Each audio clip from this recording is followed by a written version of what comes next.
अरे बनल गाँव के बिगड़ल छौड़ी एक दिन अइली मोर गाँव। पाँव के पायल ऐसन छन कवली कि गह गह करे मोर गाँव। कुसुम फूल यस कमकत देहिया कुसुमे रहे उनकर नाम। कुछ भइबो न कइल 4 दिन में हलफा मचा के भागल गाँव। तो लइकवा कहता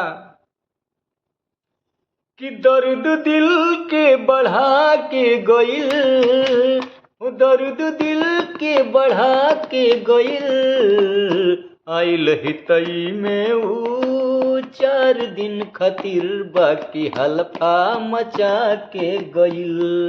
गइल रे बाकी हलफा मचा के गइल। दर्द दिल के बढ़ा के गइल, दर्द दिल के बढ़ा के गइल। आइल हितई में ऊ 4 दिन खातिर बाकी हलफा मचा के गइल।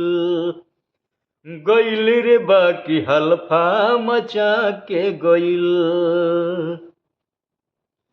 और गाँव के सुखड़िया के रहे उ साली, देखे में भोला बाकी बड़की खिलाड़ी।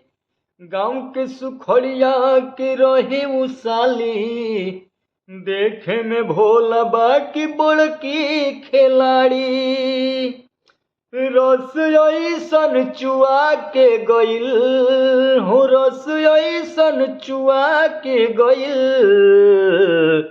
ओकर चक्कर में जे भी पड़ल सबके चूना लगा के गइल। गइल रे सबके चूना लगा के गइल। दर्द दिल के बढ़ा के गइल। आइल हितई में ऊ 4 दिन खातिर बाकी हलफा मचा के गइल। गइल रे बाकी हलफा मचा के गइल। अरे घूमे खातिर अइली एक दिन हमारा घरे, हंसी हंसी बात हमसे लगली ऊ करे। घूमे खातिर अइली एक दिन हमारा घरे, हंसी हंसी बात हमसे लगली ऊ करे। रोग ऐसन लगा के गइल, कुछ भइबो न कइल 4 दिन में पूरा टोला हिला के गइल।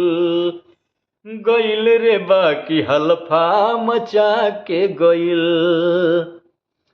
और जते जते हाथ में थमा गइली पाती, लिख रहे मिले खाती हो तू रांची। जाते जाते हाथ में थमा गइली पाती, लिख रहे मिले खाती हो तू रांची।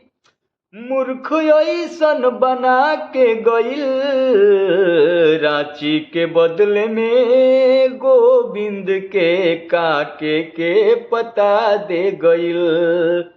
गइल रे बाकी हलफा मचा के गइल। आइल हितई में ऊ 4 दिन खातिर बाकी हलफा मचा के गइल।